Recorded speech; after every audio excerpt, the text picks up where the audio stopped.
Hi, it's Bill Coney for Straight Circle Martial Arts, and this is why you can't kick like me. There are a lot of people out there actually better kickers than me. You know, there are specialty styles that do nothing but kick. But when I watch them, when they get into actual fighting situations with them, they're virtually worthless. Today, let's show you how I kick and why I feel they're effective. Number one, when people kick, they wind up with the kick, and all their energy comes from the beginning and dissipates at the end. It's like when people punch. Often you'll see the energy come from the beginning, and then it'll slow down. When you punch, you want to set the hand in position, and then fire at the end. When you kick, you want to set it and fire at the end.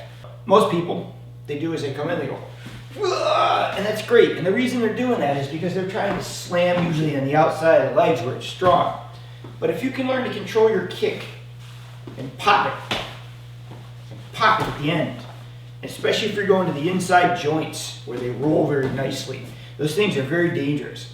So what they do is they allow you to come in and be less telegraphic. You come in and you pop them and give that shot as opposed to this big wind up where they can see it coming.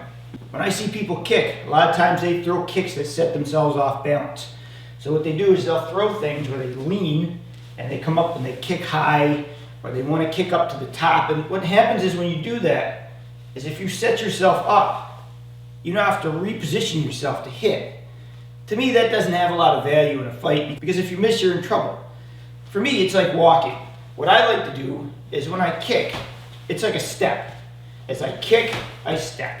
And I kick and I step. And that's all it is. They should mix together. I should have the ability to go from one to the next, to the next, to the next very quickly without any problem.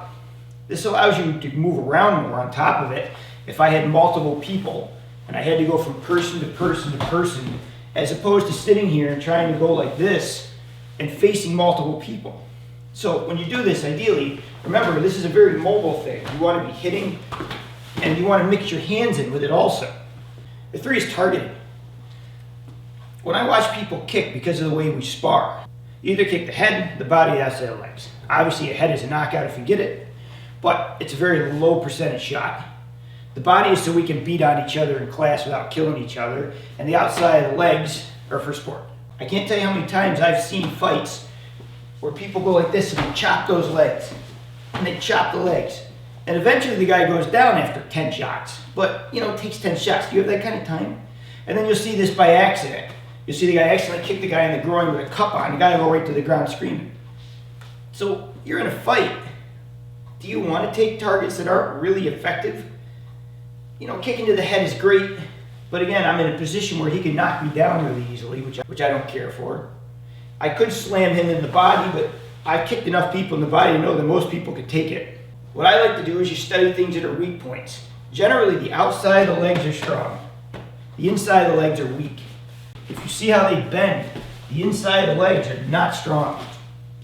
Ideally, when I kick, I'm trying to hit targets that affect him and his structure. Groin, obviously, knees, ankles, inside the artery, the bladder, all those are great shots. If I'm going to go to the outside, preferably the back of the knee. You know, if I'm going to take that kick, you know, this one hurts, it's great. But if I'm going to throw this, I want to keep him like so he moves down, so I have him. I want him to bend. Obviously, any kind of sweep like this that chops him is nice also. Anything that comes in or out is fine. But keep him low and keep him mobile. There's a reason most people don't kick in fights.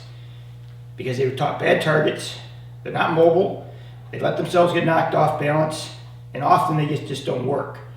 Learn to practice lower targets. Learn to do it more on the move. Learn to do it in a way where you can flow between all of your techniques. Thanks for watching. Please like and subscribe. It helps the channel immensely.